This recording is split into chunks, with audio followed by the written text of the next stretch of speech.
আলহামদুলিল্লাহ। জয়পুরহাট জেলার এটা কোন থানা?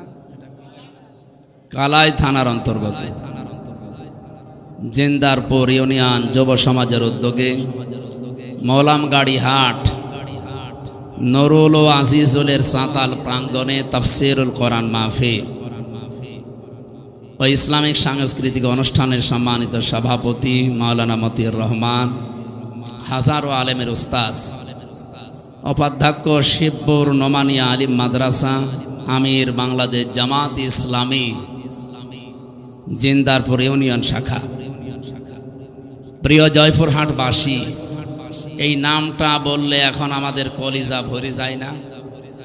বাংলাদেশ জামাত ইসলামী না, সবার কলিজা ভরে যায় না, কিছু মানুষের কলিজায় আগুন লাগে। এই যে ফজো পাগলার মতো মানুষ, এর কি কলিজা ভরে যাবে? কেটা যেন বানিয়েছে, কে যেন, যে ফতে ফালতু, বর্গের জতে জাউরা, আর লতে লুচ্চা, ফজলু। এ লোকের কপালে মনে হয় হেদায়েত নেই। ও যেভাবে মিথ্যা কথা আরম্ভ করেছে, ও মূল্য বলে বেঈমান হয়ে। এরপরে হারপিক মজুমদার, আমি বাকি নামগুলো নিলাম না, এরকম বহু এরকম শয়তান আছে। এদের কাছে বাংলাদেশ জামাত ইসলামী এই নামটা শুনলে কলিজা ভরে যায় না। মতো বিগয়জিকম, এরা হিংসায় জ্বলে পড়ে মরে। কি কথা বললেন না? এখানে সহ সভাপতির দায়িত্বে আছেন মাওলানা মোফাজ্জল হোসেন নাকি মুজাফফর হোসেন, তারবিয়াত সেক্রেটারি বাংলাদেশ জামাত ইসলামী কালাই উপজেলা শাখা। এখানে এতক্ষণ পর্যন্ত যারা কথা বললেন, মাওলানা আয়ুব আলী আনসারি, মাওলানা নোমান সিদ্দিকী, মাওলানা আরাফাত হোসাইন, প্রধান অতিথি বিশিষ্ট ইসলামী চিন্তাবিদ, শিক্ষাবিদ অধ্যাপক নজরুল ইসলাম, অঞ্চল টিম সদস্য বগুড়া অঞ্চল বাংলাদেশ জামাত ইসলামী, বিশেষ অতিথি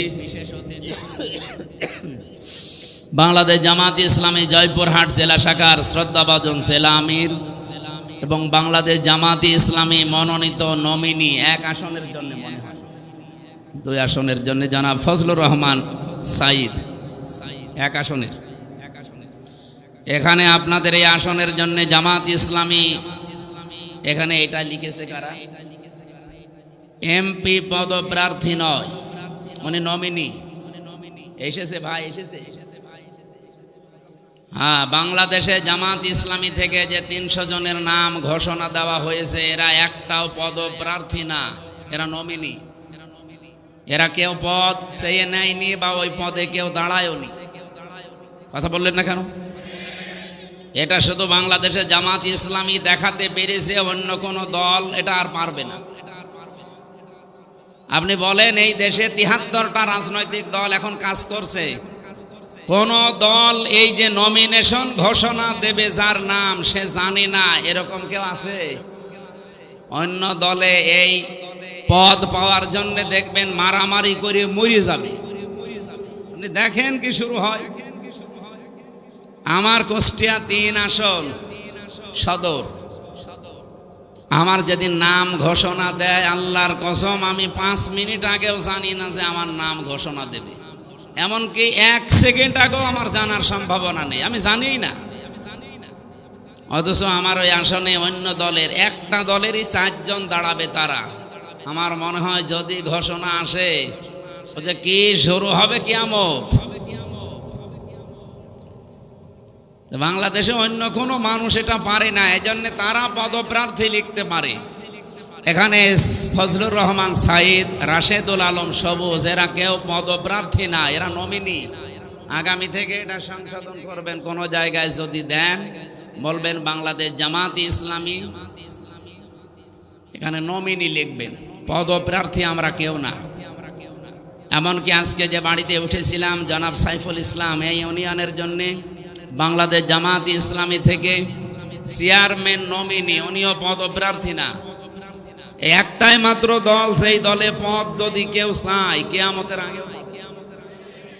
আমি বেশি বললাম, যারা আছে ওদের জিজ্ঞাসা করে দেখেন, পদ তো চাওয়ার সম্ভাবনা নেই। যদি কেউ চায় ও কিয়ামতের পরও পাবে না।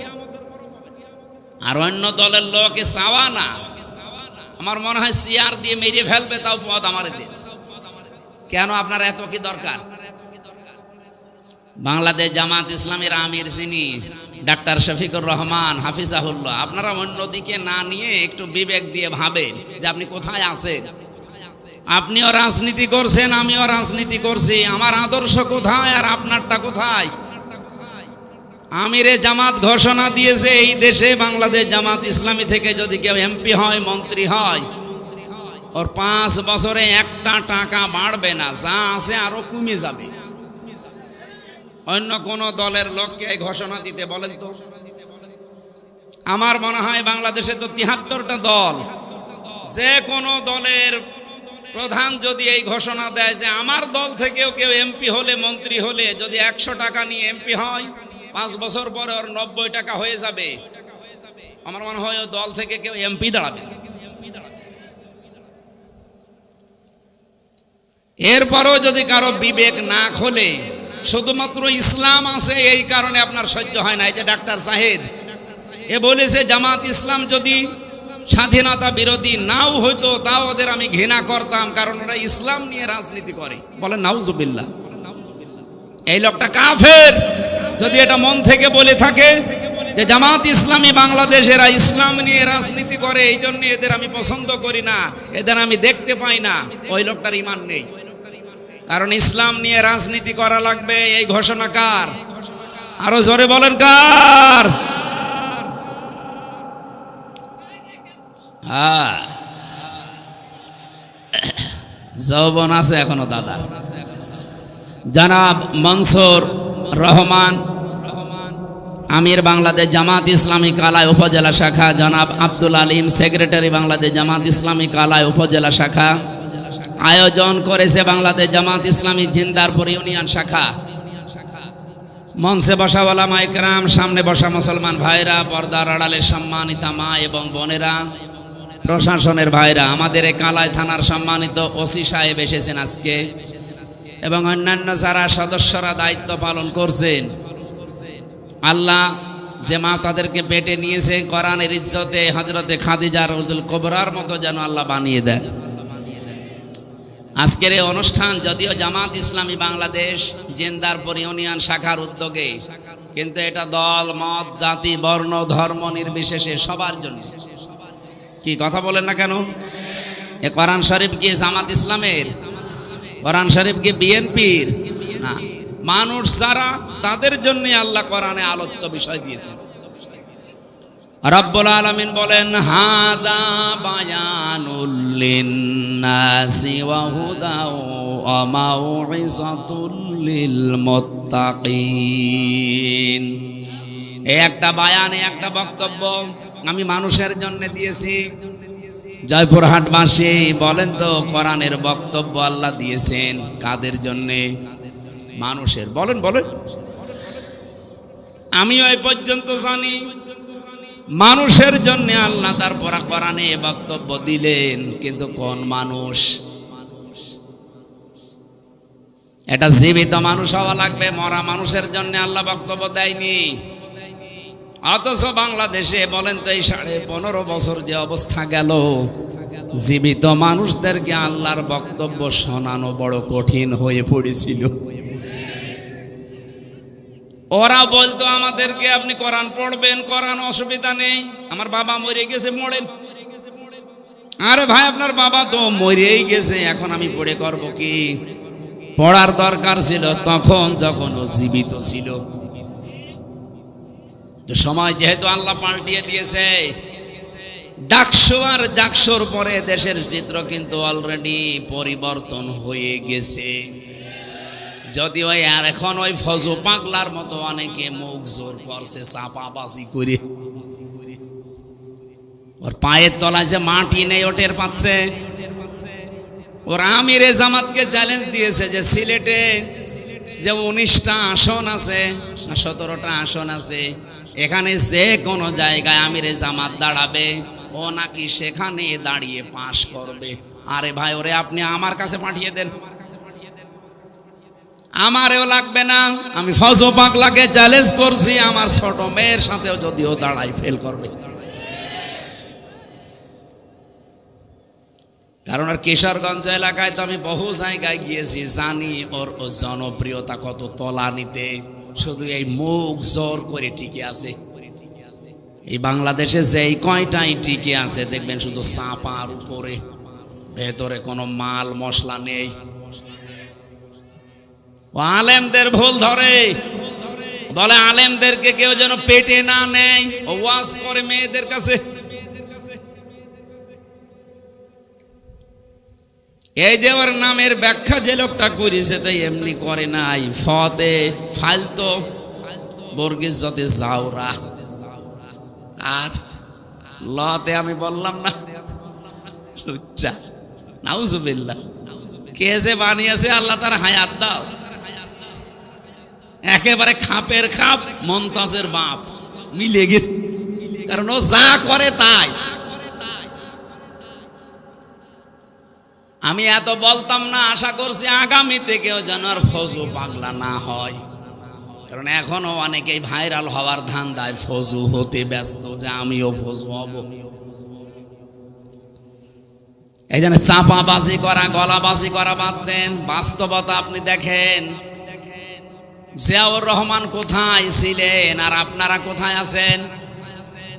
ডাকসুর মতো জায়গায়, জাকসুর মতো জায়গায়, যেখানে গলা উঁচু করে ইসলামের পক্ষে কথা বলা কঠিন ছিল, সেখানে ছাত্র দল মাত্র পেয়েছে 5,000 কয়েকটা ভোট, অথচ ছাত্র শিবির পেয়েছে 14,500 প্রায় 3 ডবল।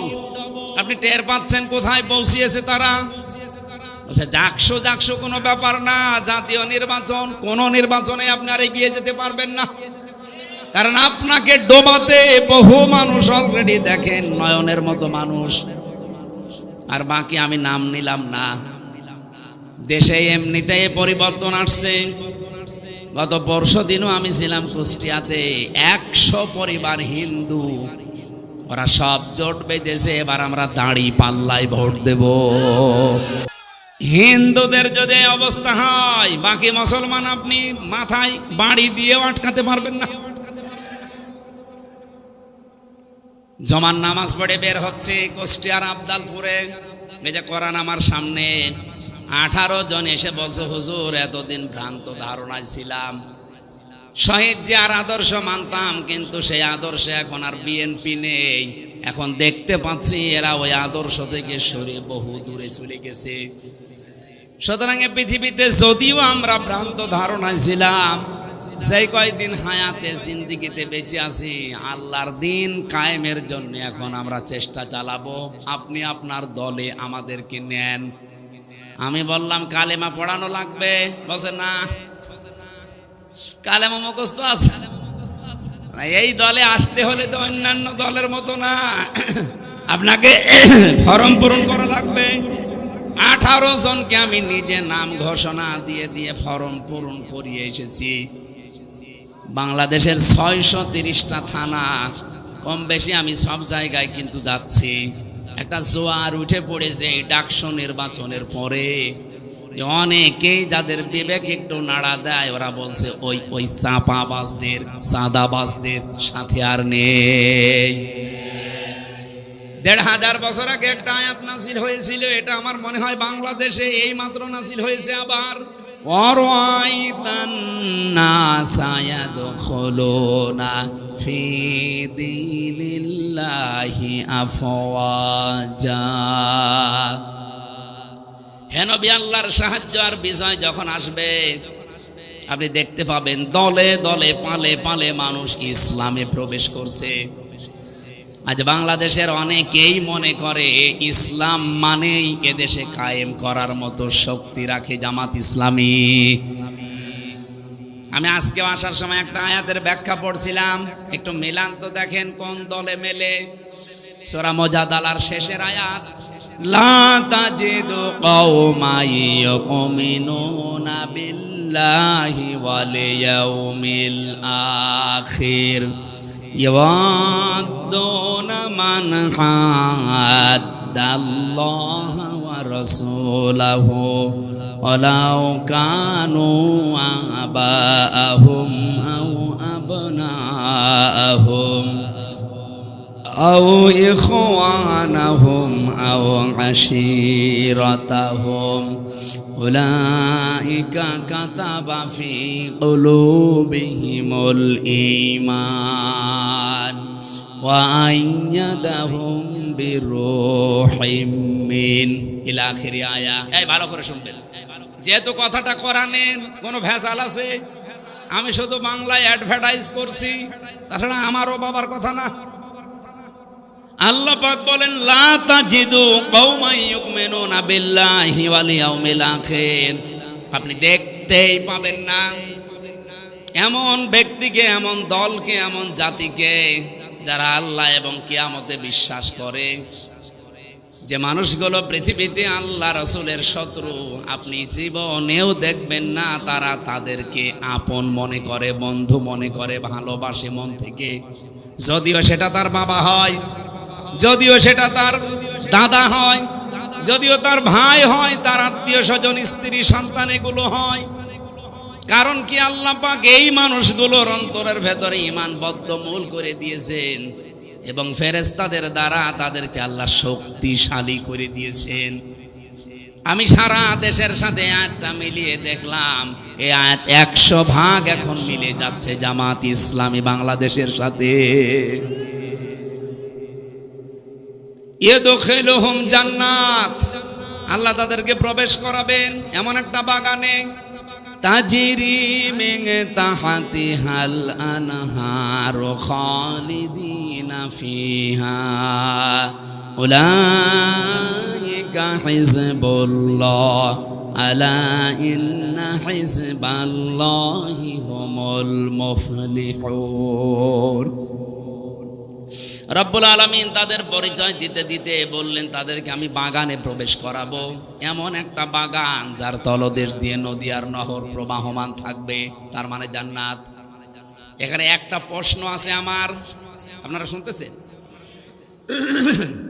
ইয়াদখিলুহুম জান্নাত,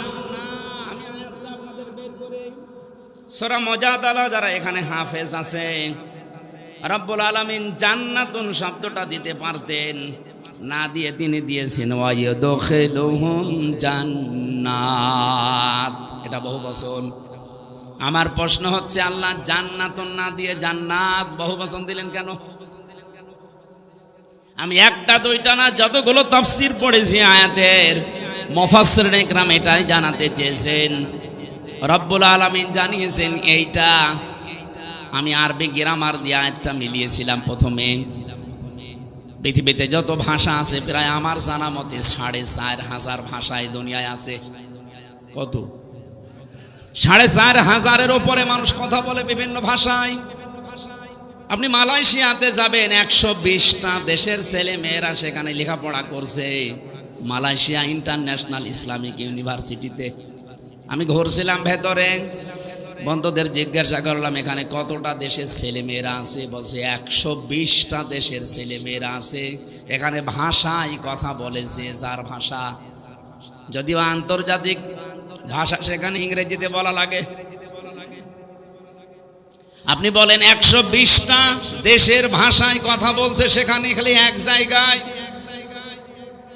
আমরা ইতিহাস পড়ে জানতে পেরেছি এই পৃথিবীতে এখন 257টা দেশ আছে, 4,500 ভাষায় মানুষ কথা বলে।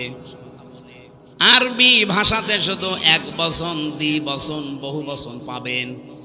অন্যান্য ভাষার অধিকাংশ জায়গায় আপনি এক বচন আর বহু বচন পাবেন। আমি যে শব্দটা নিয়ে আরম্ভ করেছিলাম, এদিকে আপনাদের মন আছে নাকি দেখি তো, কি বলেন তো? হ্যাঁ, জান্নাত। হ্যাঁ, এই তো অ্যাক্টিভ হয়ে থাকবেন। যেহেতু এক বচনের পরে আরবিতে দ্বিবচন আছে, তারপরে বহু বচন আছে। আল্লাহ জান্নাতুন না দিয়ে, মাসকানুন না দিয়ে জান্নাত দিয়েছেন, মাসাকিন দিয়েছেন। মুফাসসিরিন ইকরাম বোঝাতে চেয়েছেন রব্বুল আলামিন যদি কারো অন্তরে ঈমান বদ্ধমূল করে দেয়, তাকে যদি ফেরেশতাদের দিয়ে শক্তিশালী বানায়, তাকে এমন জান্নাতে প্রবেশ করাবে, সেই জান্নাত কমপক্ষে 3টা। কারণ এখানে আল্লাহ যেহেতু বহু বচন দিয়েছেন, আর 2টা হলে বহু বচন হয় না, দ্বিবচন হয়, 3টা হলে কমপক্ষে বহু বচন হয়। কি কথা বলেন না কেন?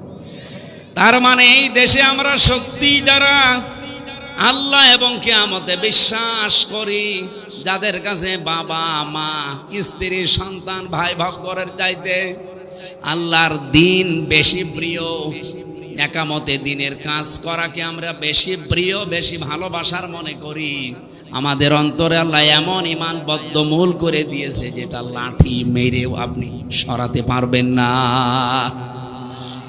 15.5 বছর তার প্রমাণ, অনেককে ফাঁসি দিয়েও সরাতে পারে নাই।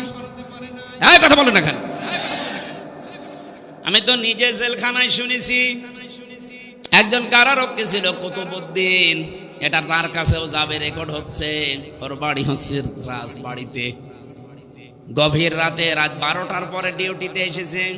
আমি তখন কোরআন পড়ছিলাম, যেহেতু আমি ফাঁসির কন্ডেম সেলের ভেতরে, আমার কাছে কেউ আসে না।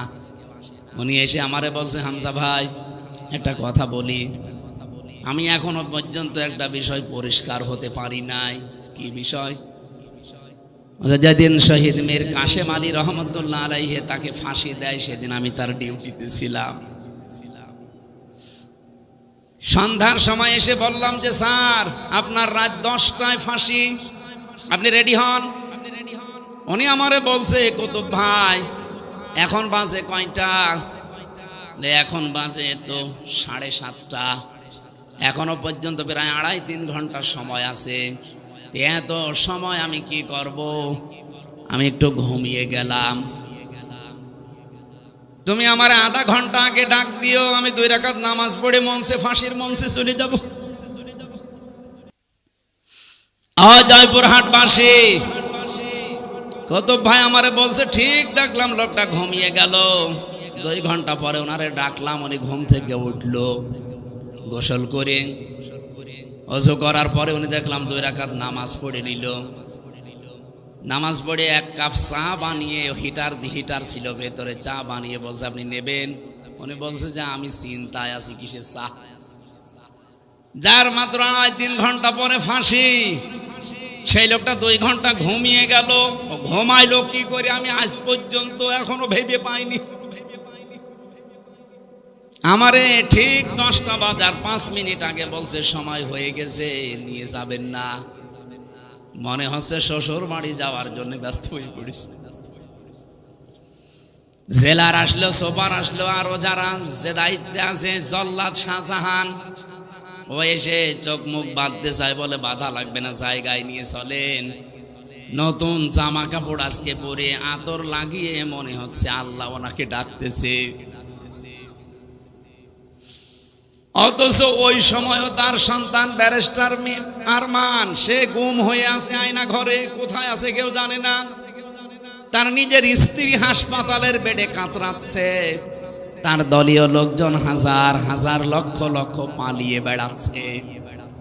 বলেন তো এই কঠিন মুহূর্তে মাত্র 3 ঘন্টা পরে যার মৃত্যু হয়ে যাবে, 2 ঘন্টা ঘুম আসার কথা আপনি সহজে বলে ফেললেন। এত সহজ বিষয় না। এটার সম্মুখীন হলে আপনি টের পেতেন যে বাস্তবতা কত কঠিন। আপনাকে যদি আমি এখনই গ্যারান্টি দেই যে আপনি 1 মাস পরে মরে যাবেন, এমনিতেই আমার মনে হয় আপনি 1 মাস যাওয়া লাগবে না, কালকেই মরে যাবেন, টেনশনেই মরে যাবেন। অথচ লোকটার মাত্র 2.5 ঘন্টা বাকি আছে ফাঁসি হতে, 2 ঘন্টা ঘুমিয়েছে ভালোভাবে। আমি ওনারে বলেছিলাম, কারারক্ষী কুতুব ভাই আপনি এখনো পর্যন্ত বুঝতে পারেননি, আমি বুঝে ফেলেছি। 1500 বছর আগে কোরআনে কারিমে আল্লাহ যে আয়াতটাই আমি ওনাকে শুনিয়েছিলাম, উলাইকা কাতাবা ফি কুলুবিহিমুল ঈমান ওয়া আইয়াদাহুম বিরূহিম মিন। রব্বুল আলামিন বলেন, আমি আল্লাহ নিজে এই মানুষগুলোর বদ্ধমূল করে দেই অন্তরের ভেতরে ঈমানটা, এবং ফেরেশতাদের দিয়ে এই মানুষকে আমি আল্লাহ শক্তি যোগাই। যেই লোকটা তার সন্তান ব্যারিস্টার হামজার মতো ছেলে না, একটা ব্যারিস্টার সন্তান, সে গম হয়ে আছে 8 বছর আয়না ঘরে, কেউ জানে না, স্ত্রী মৃত্যুর বিছানায় কাতরাচ্ছে, লক্ষ লক্ষ হাজার হাজার লক্ষ লক্ষ দলীয় নেতা কর্মী পালিয়ে বেড়াচ্ছে, জেলে পচতেছে। আর এই অবস্থায় তার ফাঁসির আগে যদি এই অবস্থা হয়, আল্লাহর কসম অবশ্যই আমার আল্লাহ ফেরেশতা দিয়ে তাকে সাহস জুগিয়েছিলেন। আল্লাহ এই মানুষগুলোকে এমন বাগানে প্রবেশ করাবে, এই জন্য আল্লাহ জান্নাতুন দেননি, জান্নাত। যেহেতু বহু বচন হতে হলে কমপক্ষে কয় সংখ্যা লাগে? 3। বলেন বলেন। তাহলে এইরকম মানুষদেরকে আল্লাহ জান্নাত একটা দেবে না, কমপক্ষে 3টা জান্নাত দান করবে। আর আমরা হাদিসের ভাষায় পড়েছি, যদি একটা জান্নাত মানুষকে আল্লাহ দেয়, এই পৃথিবীর সমান কমপক্ষে 10 পৃথিবী। শোনেননি হাদিস? এক একটা জান্নাত হবে এই দুনিয়ার মতো 10 দুনিয়ার সমান। তাহলে 3টা দিলে কমপক্ষে বলেন বলেন 30টা দুনিয়ার সমান জান্নাত আপনি পাবেন। রব্বুল আলামিন বলেন, এমন নদী আর নহর প্রবাহমান করে রেখেছি, খালিদিনা ফিহা, চিরকাল সেখানে থাকবেন, কোনদিন আপনাকে কেউ আর বের করে দেবে না। খালিদিনা ফিহা লা ইয়াবগুনা আনহা হিওয়ালা। আপনি তো বের হতে চাইবেন না, আপনাকে বের করে দেওয়াও হবে না। এতটুকু আল্লাহ যদি শেষ করে দিতেন আমি বলতাম না একটা। রব্বুল আলামিন বলেন, রাদিয়াল্লাহু আনহু ওয়া রাদু আন। সব চাইতে বড় বিষয়, আমি আল্লাহ নিজে তাদের উপরে রাজি হয়ে গেছি, তারাও যেমন আমি আল্লাহর প্রতি রাজি আছে। উলাইকা হিজবুল্লাহ, এরাই আমি আল্লাহর দল। আলা, জেনে রাখো, সাবধান, ইন্না হিজবাল্লাহি হুমুল গালিবুন হুমুল মুফলিহুন। জেনে রাখো, সাবধান হও, অবশ্যই আল্লাহর দল যারা করে তারা বিজয়ী, সফল কাম। জোরে বলেন সুবহানাল্লাহ। জয়পুরহাটবাসী, আমি শুধু বলার জন্য বলছি না, বাস্তবতা কি? এই দেশে তো কত মানুষকে দেখতে পাচ্ছি, তাদের ভেতরে এই গুণাগুণগুলো আমি পাই না। জামাত ইসলামী বাংলাদেশ এবার এমন একটা অবস্থায় দাঁড়িয়েছে, এই দেশে হয় ইসলাম থাকবে, নাই অন ইসলাম থাকবে। আমরা বদরের ময়দান দেখিনি, কিন্তু সামনে এবার বদর বাংলাদেশে তৈরি হবে। বদরের ইতিহাস পড়েছি। হযরতে আবু বকর তার সন্তান আব্দুর রহমানের বিরুদ্ধে দাঁড়িয়েছিলেন, স্বামী দাঁড়িয়েছিল স্ত্রীর বিরুদ্ধে, দোলা ভাই দাঁড়িয়েছে শালার বিরুদ্ধে। হযরতে আবু বকরের সন্তান আব্দুর রহমান বাড়িতে এসে বলছে, আব্বা, বদরের ময়দানে যুদ্ধ যখন চলছিল 3 বার তোমাকে আমি দেখতে পেয়েছি, কিন্তু একবারও কিছু বলিনি, তুমি আমার বাবা, এই জন্যে। অন্য কেউ হলে আমি তাকে জবাই করে ফেলতাম। হযরতে আবু বকর বলে, সন্তান, 3 বার আমাকে দেখার পরও তোমার কিছু মনে হয়নি, তুমি আমাকে ছেড়ে দিয়েছো বাবা বলে। আল্লাহর কসম, আমি যদি তোমার একবার ওই যুদ্ধের ময়দানে দেখতে পেতাম, একবার এই 2 খণ্ড করে ফেলতাম। বলেন তো সেই অবস্থা এখন সামনে আসতেছে কিনা? এদেশে আর কোন দল নেই, বাংলাদেশে হয় আল্লাহর দল, নাই শয়তানের দল। যারা আল্লাহর আইন কায়েম করতে চায়, সে যেই হোক, তারা আল্লাহর দল। যারা মানুষের তৈরি করা আইন কায়েম করতে চায়, তারা যে দলের নাম নিয়ে আসুক, তারা শয়তানের দল।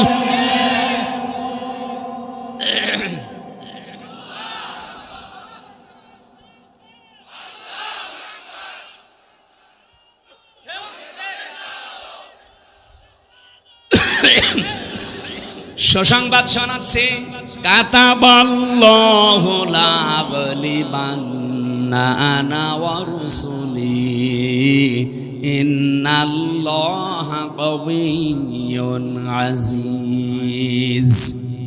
আল্লাহ পাক বলেন আমি লিখে দিয়েছি, আমি সই করে স্বাক্ষর করে দিয়েছি যে আমি আল্লাহ এবং আমার রাসূল যারা তাদের আমি বিজয়ী করব, তারা বিজয়ী হবে।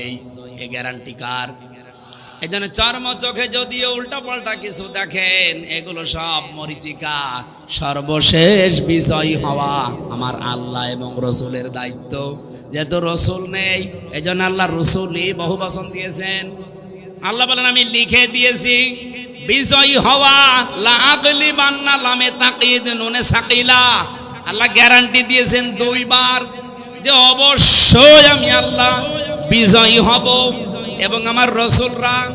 যেহেতু রসুল এখন পৃথিবীতে নেই, রসুলের উত্তরাধিকারী যারা আলেম, এই মানুষগুলোর সামনে বিজয়ী হবে। এই জন্য অনেকেই চিন্তা ভাবনা এখনো আছেন যে না জানি যদি এবার পাস না হয় তাহলে আমার ইমামতি থাকবে। তো আপনি ইমামতি নিয়ে আসেন, আর আপনার এই ধারণা কেন তৈরি হয় বলেন? 92% মুসলমানের এই দেশ 1 বছর 1 মাসে 1 বছর 1 মাস 7 দিনে যে পরিবর্তন হয়ে গেছে অলরেডি। দেশের মানুষ জায়গায় দাঁড় করিয়ে রাখবে। জয়পুরহাটবাসী দেখেন তো আপনি ওখানে দাঁড়িয়ে আছেন কিনা? নবীজি প্রশ্ন করলেন সাহাবীরা, তোমরা কি জানো এই প্রাচীরে আল্লাহ কাদেরকে দাঁড় করিয়েছে?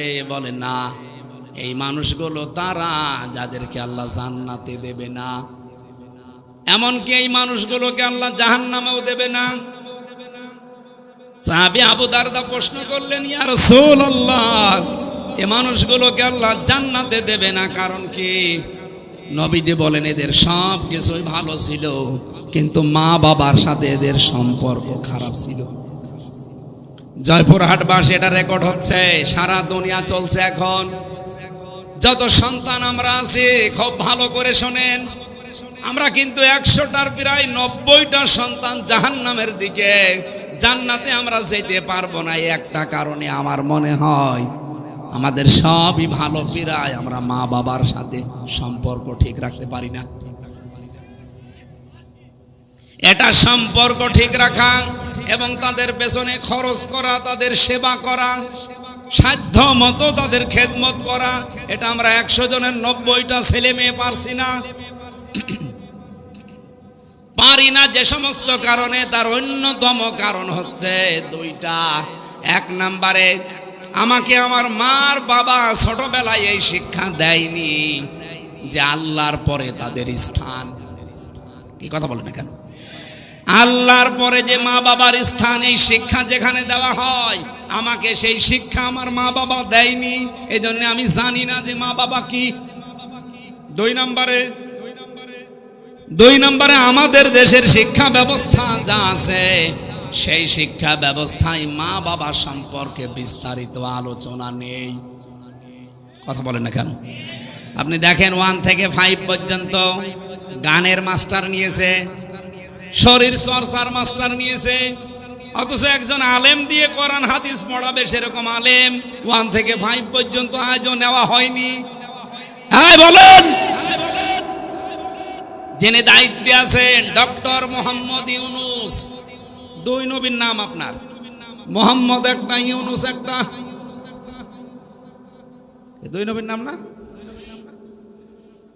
তা আপনি কার ইশারায় চলছেন আমরা জানি না, অন্তত নিজের নামটা তো ঠিক রাখবেন। 2 নবীর নাম নিয়ে বসে আছেন আপনি। 92% মুসলমানের দেশে একটা আলেম নিয়োগ দিতে পারেন না, আর আপনি নাচের মাস্টার নিয়েছেন।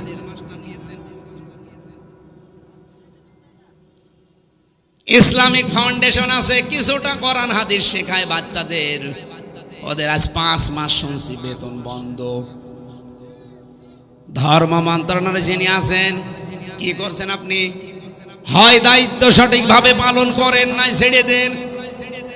বাংলার মুসলমানেরা সব এক হওয়া দরকার এই জায়গায়, দলমত এখানে দেখা যাবে না। সেদিন তারেক জিয়া সাহেবের পিএস অপু সাহেব ঢাকাতে আলেমদেরকে ডাক দিয়েছিল যে এই বিষয়টা আপনারা কি করছেন। গানের মাস্টার নিয়োগ দেয় এই দেশে, শরীর চর্চা করা লাগবে এইটা নিয়োগ দেয়, আর 1 থেকে 5 পর্যন্ত একটা আলেম নিয়োগ দিল না, আপনারা কিছুই করেন না। সুতরাং সবাইকে আজ এক হওয়া লাগবে। জামাত, বিএনপি, চরমনা এগুলো না, সব মুসলমান এখন এই মুহূর্তে দাবি তোলা লাগবে 1 থেকে 5 পর্যন্ত এই দেশে একজন মাওলানা শিক্ষক চাই।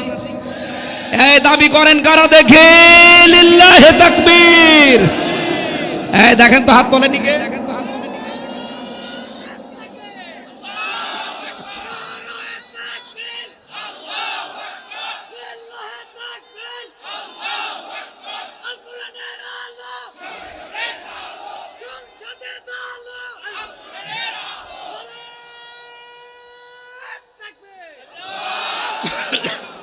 জয়পুরবাসী, এটা শুধু আমাদের দাবি না, হিন্দুরাও দাবি করছে। আজ হিন্দুরাও বলছে আমাদেরকেও ধর্মীয় শিক্ষা দেওয়ার জন্য আমাদের ধর্মের একজন করে নেন, অসুবিধা নেই।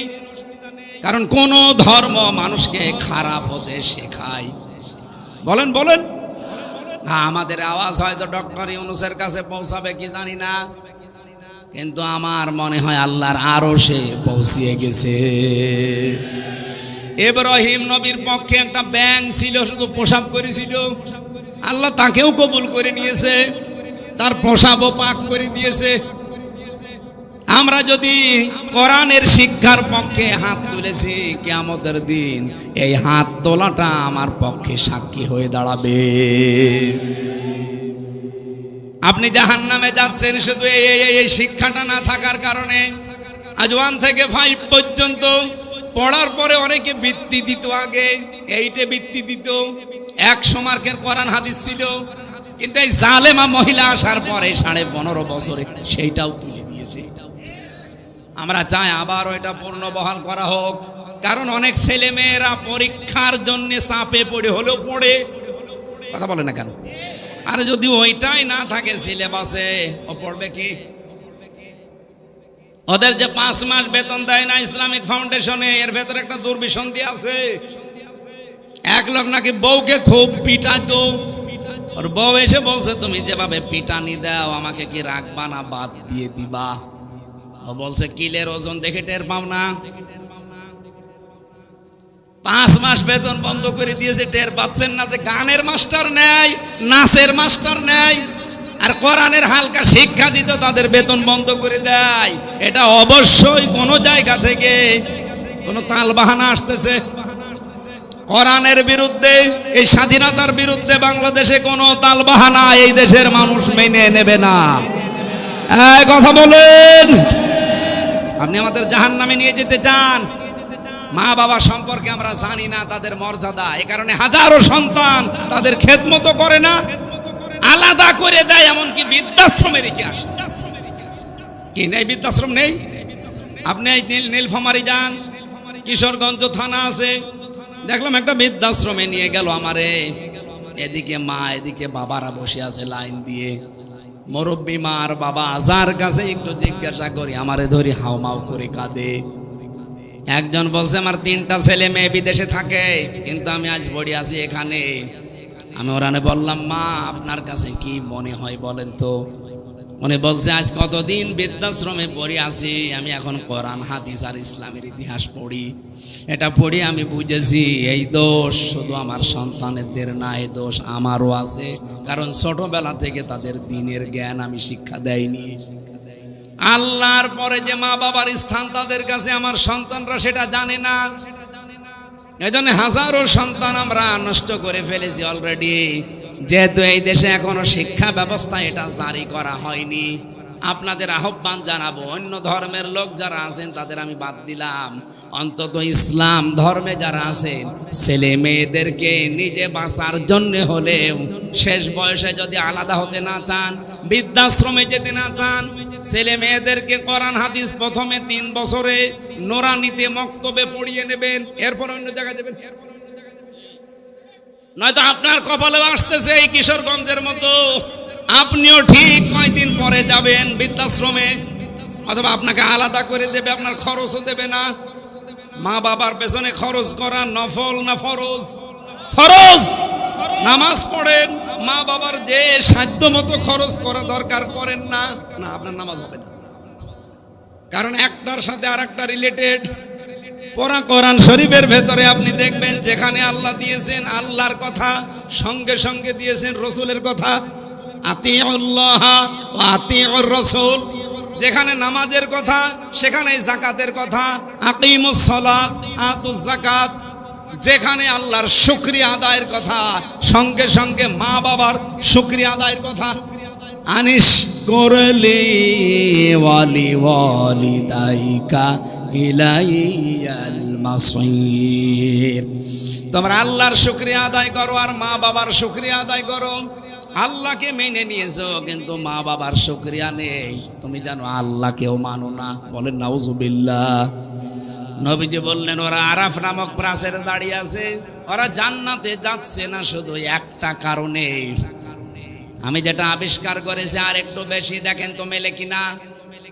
100 ভাগের প্রায় 98 ভাগ সন্তান আমরা মা বাবাকে হয় আলাদা করে দেই, তাড়িয়ে দেই, বৃদ্ধাশ্রমে রেখে আসি। 3 নাম্বার কারণ হচ্ছে আমার অ্যানালাইসিস, এটা আমাদের বউগুলো। এই বউগুলোকে পেছন দরজা দিয়ে শুধুমাত্র নাড়াচাড়া দেয়, এদেরকে ওয়াসওয়াসা দেয়। এই বউর মা কথা বলে না কেন? বারবার ওখান থেকে বলে কি আর কতদিন আলাদা হয়ে যা, আরামে খেতে পারবি, অথচ নিজের ছেলেটা আলাদা হতে দেয় না। যেই মহিলা তার মেয়েকে দিয়ে এভাবে পরামর্শ দেয়, এটা মা না, এটা ডাইনি। আর আমার মনে হয় এরকম মহিলা যদি আজ প্যান্ডেলে থাকে, ও এতক্ষণ বরদোয়া আরম্ভ করেছে যে হুজুর মরুক, আমি মরব তাও বলবো, কারণ আপনাকে আমি ভালোবাসি, আমি দেখতে পাচ্ছি আপনি জাহান্নামে যাচ্ছেন, এমনকি আমাকেও ফেলে দিচ্ছেন। আপনার কারণে আজ হাজারো পরিবারে আমি দেখতে পাই তার সন্তান তার মা বাবার হক আদায় করার মন থাকে, তারপরও পারে না। এক কথা বলেন না কেন? মায়ের সঠিক হক আদায় করতে গেলে বোর মন পাওয়া যায় না, আবার বোর মতো কথা চলতে গেলে মা বাবারও মন পাওয়া যায় না। সম্মানিতা মা বোন যারা এখানে বসে আছেন, যারা শ্বশুর শাশুড়ি, তাদেরকে বলছি, আপনি যে মেয়েটা পেয়েছেন এটাকে নিজের মেয়ের মতো যদি মনে করতে না পারেন, আপনার ইবাদত হবে না। কারণ এই মেয়েটা সব কিছু ছেড়ে দিয়ে আপনার পরিবারে এসেছে। আপনি নিজের মেয়ের কত ভুল হয়, দোষ হয়, মাফ করে দেন। আর অন্যের মেয়ে এসেছে চুন থেকে পান খসলে ছেলের কানে কানে তুলে দেন। আপনি মা। খালি নামাজ পড়া, রোজা রাখা আর কালো বোরকা পরা ইবাদত না। পুত্রবধূকে নিজের মেয়ের মতো উদার মনে ভালোবাসা, এইটাও ইবাদত। এরকম বউ শাশুড়ি কম না বেশি? নেই, কম মানে 2-1টা আছে, ইতিহাসের পাতায় পড়েছি। আশা করছি জয়পুরহাটে এরকম মহিলা তৈরি হবে না। সম্মানিতা মা বোনেরা, কি মনে করেন কোরআন হাদিস কি বোঝেন আমি জানি না। একটা মেয়ে লোক এসেছে আপনার বাড়িতে, তাকে আপনি নিজের মেয়ের মতো মনে না করতে পারেন, ছেলে বিয়ে দিলেন কেন? মনে মনে ভাবে যে ছেলে বিয়ে দিয়েই বৌমা দখল করে নিয়েছে। সব সময় বউকে ভালোবাসে। আরে মা, আপনার তো আর সেজদায় পড়ে থাকার কথা যে আমার ছেলে অন্তত বৌমা নিয়ে ব্যস্ত আছে, অন্য মেয়ের সাথে লাইন করে না। এক কথা বলেন না কেন? সাহাবী প্রশ্ন করলেন, হে নবী, এই মানুষটাকে যে আপনি বললেন যে জাহান্নামও আল্লাহ দেবে না, কারণ কি? বিশ্ব নবী ওই দিন জানিয়েছিলেন এদের আল্লাহ জাহান্নামে দেবে না একটা কারণে, এই দুনিয়াতে এই মানুষগুলো ইসলাম কায়েমের জন্য আন্দোলন করেছে। জয়পুরহাটবাসী সারা পৃথিবীর মানুষকে জানাচ্ছে, যারা দিন কায়েমের জন্য জমিনে চেষ্টা করেন, আপনার পদ্ধতি ভুল হতে পারে, কিন্তু আপনার মন থেকে ইখলাসের সাথে যদি দিন কায়েমের জন্য চেষ্টা করেন, আপনার আর যাই হোক আপনি জাহান্নামে যাবেন না। কোরআনে কারিমের সূরা সফের ভেতরে দলিল আছে, হালাদুল্লুকুম আলা তিজারাতিন তুনজিকুম মিন আযাবিন আলীম। এমন একটা ব্যবসার কথা বলবো যেটা করলে জাহান্নামের এই যন্ত্রণাদায়ক আযাবে যাওয়া লাগবে না, সেটা হচ্ছে আল্লাহ রাসূলের প্রতি ঈমান আনার পর জান আর মাল দিয়ে এই জমিনে দিন কায়েমের চেষ্টা করা। এই বাংলাদেশে যে ৭৩টা দল আছে, সবচাইতে বেশি ভালোবাসে আল্লাহ কোন দলকে? কোরআনে কারিমে সূরা সফ ৪ নম্বর আয়াতটা পড়েন এবং সূরা মায়েদা ৫৪ নম্বর আয়াতটা পড়েন। রব্বুল আলামিন যদি বানিয়ে বলি আপনি বাংলা নিয়ে আসেন, ইংরেজি নিয়ে আসেন, উর্দু নিয়ে আসেন, ফার্সি নিয়ে আসেন, যে ভাষা নিয়ে আসবেন আপনাকে আমি দেখাবো। ইন্নাল্লাহা ইউহিব্বুল্লাযীনা ইউকাতিলুনা ফি সাবিলিহি সাফফান কাআন্নাহুম বুনিয়ানুম মারসুস। অবশ্যই আমি আল্লাহ ওই দলকে ভালোবাসি যারা সীসা গলা প্রাচীরের মতো ঐক্যবদ্ধ হয়ে এই জমিনে আল্লাহর দ্বীন কায়েমের জন্য চেষ্টা চালিয়ে যাচ্ছে। আর এই বাংলাদেশে এটা সবচাইতে বেশি চালাচ্ছে জামাত ইসলামী। যদি প্রমাণ ভুল হয় আপনি এখানে আসেন, আসেন। যদি ভুল হয় আপনি বলেন যে না এদের দ্বারা এটা না, এরা দুনিয়া চায়। কে দুনিয়া চেয়েছে আপনি বলেন? মাওলানা মতিয়ার রহমান নিজামী মন্ত্রী ছিল, দুনিয়া চায়নি। ওনার এখনো ঘর হচ্ছে কাঁচা ঘর, মাটির দেওয়াল, চারিদিকে উপরে টিন। একজন মন্ত্রীর ঘর কাঁচা বাংলাদেশের ইতিহাসে এই প্রথম। এই কথা বললেন না কেন? সাতক্ষীরার মাওলানা রিয়াসাত আলী এমপি ছিল জামাতের, কয়েকবার। এখনো পর্যন্ত তার বাড়িটা এই যে খেজুর গাছের পাতা দিয়ে ঘেরা। অথচ বাংলাদেশে বহু মানুষ আমি দেখি শুধু একবার চেয়ারম্যান হয়, ৫ তলা বাড়ি হয়ে যায়। বলেন, সেদিন বাইরের দেশে ছিলাম আমি, এক হোটেলে উঠেছিলাম। ওটা মনে হয় থাইল্যান্ডে না সিঙ্গাপুরে, যে কোনো একটা দেশে হবে, না মালয়েশিয়া। এই দেশগুলোতে যখন ঘুরতে যায়, মাহফিলে যায়, আমারে নিয়ে যায়, হোটেলে তুলে দেয়। হোটেল থেকে নিচে নামলাম, নেমে দেখে দুইজন বসে বসে চা খাচ্ছে আর মুখ নিচু করে আছে। আমি তো হালকা চিনে ফেলেছি, যে সালাম দিলাম, আমার সালামের জবাবে তো বলবে যে ওয়ালাইকুম আসসালাম। না, বলছে হুজুর আমরা আগেই পালিয়েছি। আরে ভাই, সালামের জবাব হচ্ছে আমরা আগেই পালিয়েছি, একটা কথা হইলো। বলেন তো ওয়ালাইকুম আসসালাম। বলছেন না, কেন আপনি আগেই পালাইলেন কেন? আপনার না ৬২০টা বাড়ি শুনেছি। আল জাজিরা রিপোর্ট দিয়েছে তার বাড়ি হচ্ছে বাংলাদেশ আর বিশ্বে মিলে ৬২০টা। অথচ লোকটা একটা বাড়িতেও থাকতে পারে না, থাকে হোটেলে।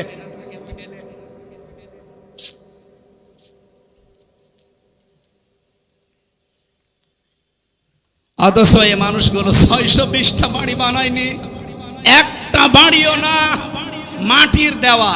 একজন মন্ত্রী, একজন এমপি, আরে মেম্বার না, চেয়ারম্যান না ইউনিয়ন পরিষদের, উপজেলা চেয়ারম্যান না, মেয়র না, একজন মন্ত্রী। আপনি চিন্তা করতে পারেন? আমি তো কোরআনের সাথে মিলিয়ে দেখছি যে মিলে যায় এদের জীবন। এদের 18টা এমপি ছিল, ১ টাকার দুর্নীতি পায়নি। বাতিলরা চেষ্টা করেনি, অনুবীক্ষণ যন্ত্র লাগিয়ে রেখেছে, 1 টাকাও পায়নি দুর্নীতি। ২৫০-র উপরে উপজেলা চেয়ারম্যান ছিল, 1 টাকা দুর্নীতি পায়নি। 1000-এর উপরে ইউনিয়ন চেয়ারম্যান ছিল, পায়নি। 1500-র উপরে মেম্বার ছিল সারা বাংলাদেশে, 1 টাকা দুর্নীতি পাওয়া যায়নি। এর চাইতে আবার কি প্রমাণ দেওয়া লাগবে আপনাদের? এর চাইতেও যদি ভালো মানুষ দেখতে চান, আমার মনে হয় আপনাদের ফেরেশতা জিবরাইল ছাড়া সম্ভব না। এর চাইতে ভালো মানুষ দেখা সম্ভব না জিবরাইল ফেরেশতা ছাড়া।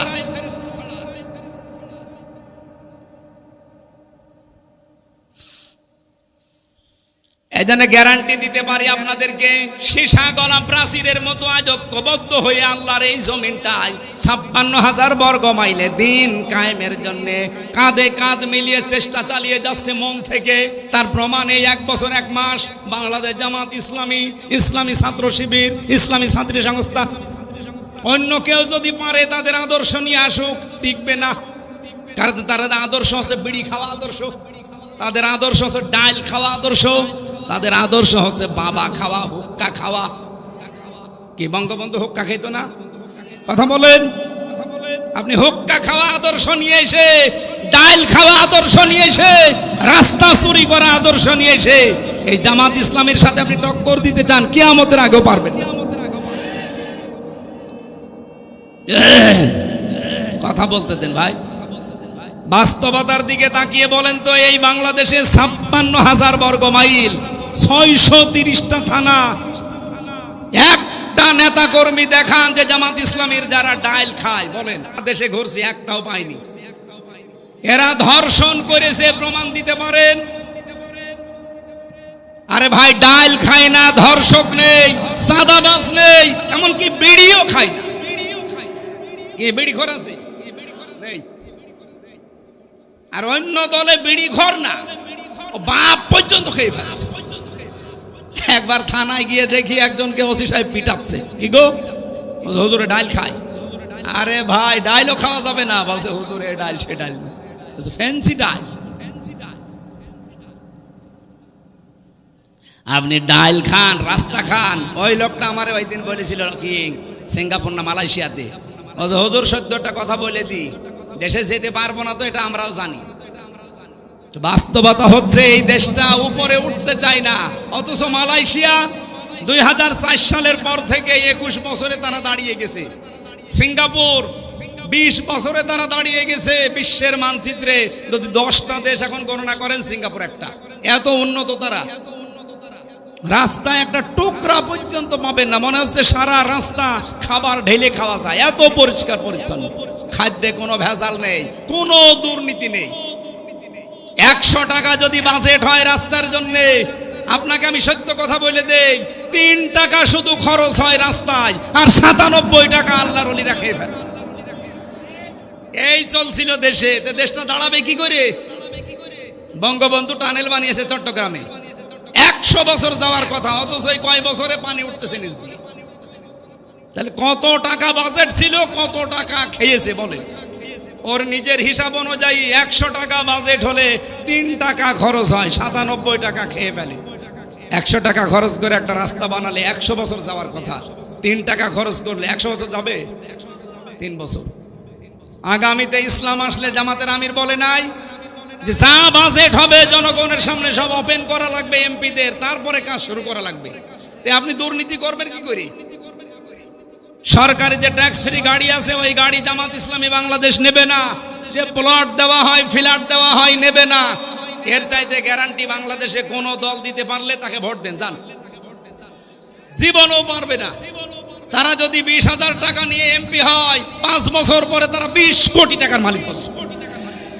আর জামাত ইসলামী যে 300 এমপির নাম ঘোষণা দিয়েছে নমিনি, এরা যদি 100 টাকা নিয়ে এমপি হয়, 5 বছর পরে দেখবেন 90 টাকা হয়ে গেছে, 101 টাকা হবে না।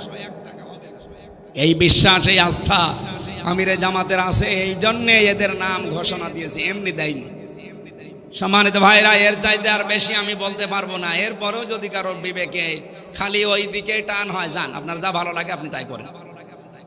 আপনি আবার ওই মারা খাবেন, কি মারা খাবেন ওইটা তো আর বলা যাচ্ছে না, ওইটা আমি বলতে পারবো না, ফজু পাগলার কাছে শুনেন। আবার মারা খাবেন, কি মারা? না, ওটা বলা যাবে না। আরে তো বগুড়া, জয়পুরহাট, ওরে বাবা, খুব ঝামেলা। তাহলে ইসলামী আন্দোলন করলে একটা লাভ, জাহান্নামে যাওয়া লাগবে না। আর যাই হোক, সুতরাং অ্যাক্টিভ হওয়ার জন্য আহ্বান জানাচ্ছি। যারা এখনো দোদুল্যমান অবস্থায় আছেন, ছড়িয়ে ছিটিয়ে আছেন, আসেন, অ্যাক্টিভ হন। দিন কায়েমের জন্য ঐক্যবদ্ধ হয়ে চেষ্টা করলে আল্লাহ বেশি ভালোবাসেন। বলেন না কেন? সূরা, এইরকম একটা সূরার একটা মাত্র আয়াত, 26 নম্বর আয়াত, এটা পোশাক নিয়ে আলোচনা।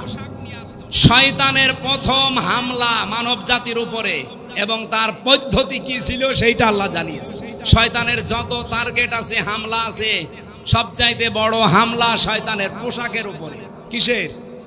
শয়তান চায় যে আদম সন্তান যেন পোশাক না পরে। এজন্য বহু আয়োজন শয়তান করেছে। এই যে সুন্দরী প্রতিযোগিতা, যারা এই প্রতিযোগিতায় নাম লেখা, এদের পোশাক আশাক ঠিক আছে? বলেন বলেন। এমনকি সুন্দর সুদর্শন পুরুষ প্রতিযোগিতা হয়েছিল, কি যেন নাম ওর, অ্যাডলফ, ও নাকি সুন্দর, সারা বাংলাদেশের সবচেয়ে সুন্দর সুদর্শন পুরুষ। ওর জানাজা পড়া দেখলাম, শয়তান জানাজা পড়তে এদিকে দিকে তাকাচ্ছে। ওর দিকে তাকিয়ে আমার মনে হইলো ও যদি সবচাইতে সুন্দর যুবক হয়, আমি কি? বলেন আমি কি? এবার আসেন আল্লাহর ঘোষণা, ইয়া বানি আদম, হে বনি আদম সন্তানেরা, কদ আনসালনা আলাইকুম লিবাসা, অবশ্যই হবে আল্লাহ তোমাদের উপরে নাজিল করেছি পোশাক। কি করবা এই পোশাক দিয়ে? ইওয়ারি সাওআতিকুম ওয়ারিশা, তোমাদের লজ্জা নিবারণ করবা এবং সৌন্দর্য বৃদ্ধি করার জন্য, বর্ধন করার জন্য আমি আল্লাহ পোশাক দিয়েছি। সুতরাং এখানে আমাদের শিক্ষা হচ্ছে পোশাকের কাজ আমাদের লজ্জা ঢেকে ফেলা। বহু মানুষ আমরা দেখি এই দেশে পোশাক পরার পর উলঙ্গ, অর্ধ উলঙ্গ থাকে। এমন এমন পোশাক পরে রাস্তাঘাটে আসে, ও পরাও যা না পরাও তা। বিশেষ করে মেয়েদের, কোরআনে কারিমে আল্লাহ মেয়েদের পোশাকটা দিয়েছেন, ইয়া আইয়ুহান নাবিয়্যু কুল লিআজওয়াজিকা ওয়া বানাতিকা ওয়া নিসাইল মুমিনিনা ইউদনিনা আলাইহিন্না মিন জালাবিবিহিন্না ইলা আখিরি আয়া। সূরা হাসাবে এসেছে, হে নবী আপনার স্ত্রীদের এবং আপনার মেয়েদের আর মুমিন বান্দা যারা, তাদের স্ত্রীদেরকে আপনি বলেন তারা যেন রাস্তাঘাটে চলতে হলে তাদের জেলবাব, যেটা মাথার উপরে টেনে দেওয়া লাগে, এটা যেন একটু ছড়িয়ে দেয়। সম্মানিত মা বোনেরা, যখন আপনারা বালেগ হবেন, এই সময় থেকে আপনার পোশাকটা, যেহেতু নামাজ আর রোজা ফরজ হয়ে যায়, একজন মেয়ে যখন বালেগা হয়ে যায়, তখন মেয়েরা যারা এসেছেন এই মাসলাটা ভালো করে শুনবেন। আপনার মেয়ে যখন বালেগা হবে, যখন তার শরীর খারাপ হবে, এটা 12 বছর, 13 বছর, 14 বছর, 15 বছরে হতে পারে। যখন হয় আপনার স্বামীকে টাচ দিয়ে রাখবেন যে তোমার মেয়ের অবস্থা কিন্তু এই, তার মানে যখন শরীর খারাপ হয়ে গেছে, ওই দিনের পর থেকে তার নামাজ এবং রোজা ফরজ। আপনার স্বামী যদি এই বিষয়টা না জেনে তাকে তাকিদ না দেয়, আপনার স্বামীর গুনাহ হবে না, কারণ ও তো জানে না, এই জন্য তাকে টাচ দিয়ে জানিয়ে রাখবেন। ওই দিনের পর থেকে যতদিন আপনার আন্ডারে থাকবে, বিয়ে না হবে এ পর্যন্ত, ও যেন ফরজ নামাজ, ফরজ রোজা বাদ দিতে না পারে। কথা বলেন ঠিক কিনা? কারণ অনেক মেয়ে লোক উদাসীন, কিছু মনে করে না, জানেও না, লজ্জার খাতিরে বলতে চাই না, শেষ পর্যন্ত মেয়ের যে নামাজ ফরজ, রোজা ফরজ, রাখে না, পড়ে না, কিছুই বলে না। এরপর থেকে আপনার এই মেয়ের জন্যে, এই প্রাপ্তা বয়স্কা মেয়ের জন্য এমন একটা ঘোমটা বলেন, জেলবাব বলেন, এমন একটা হিসাব বলেন, এটা ছড়িয়ে দেওয়া দরকার, যেটার দ্বারা তার মাথার চুল, মুখমণ্ডল, চোখ দুইটা বাদ দিয়ে পুরা শরীর ঢেকে রাখা, এটা আজিমাত। আর মুখ খোলা, হাতের কবজি খোলা, এটা রুকসাত। আপনি এমন একটা পোশাক তার জন্য আলাদাভাবে বানিয়ে দেবেন, অন্তত বাইরে যাবার সময় ওই পোশাকটা পরলে তার মাথা, এমনকি তার শরীরের অর্ধেক পর্যন্ত যেন ঢেকে যায়, বাকি শরীর অন্য পোশাক দিয়ে সে ঢাকবে। এটা কি বলেন তো, ফরজ না নফল? ফরজ। এই ফরজটা না থাকার কারণে আজ জেনা বাড়ে, ব্যভিচার বাড়ে, চোখের জেনা, হাতের জেনা, মনের জেনা, এমনকি পরকীয়া প্রেম করে অনেকে 3-4 সন্তানের মা ভাগিয়ে নিয়ে চলে যায়। এই একটা মাত্র কারণ। পর্দা যদি আমরা সত্যিই মেনে চলতে পারতাম, আল্লাহর কসম এই দেশে এত ধর্ষণের ঘটনা ঘটতো না। সবচাইতে বড় বিষয়, যদি আইন থাকতো, পর্দা যদি না থাকার পরও যদি আইন থাকতো, আইনের প্রয়োগ থাকতো। আমি বাইরের দেশে দেখেছি, সেখানে পর্দার বিধান নেই, কিন্তু আইন আছে, প্রয়োগ আছে। বিভিন্ন জাতির মানুষেরা মালয়েশিয়া, সিঙ্গাপুরে বাস করছে, কিন্তু প্রকাশ্যে কোনো ঘটনা আমি দেখিনি। হাফ প্যান্ট পরে মেয়েরা চলে যাচ্ছে সামনে দিয়ে, আপনি যদি এক নজর তাকানোর পরে আর এক নজর তাকান, মেয়েটা যদি পুলিশের কাছে কমপ্লেন করে আপনার খবর আছে। আমাদের দেশে এরকম না। এই দেশে যদি সত্যি আইনটাও থাকতো, ইসলাম থাকলে তো সোনায় সোহাগা। যদি আইনটা থাকতো আর প্রয়োগ থাকতো, আমরা যারা ইফটিজিং করি, উল্টা পাল্টা কাজে আজ যারা লিপ্ত হয়, ধর্ষণের মতো, ব্যভিচারের মতো, পুরুষ মানুষের আমার মনে হয় স্বপ্ন দোষ বন্ধ হয়ে যেত।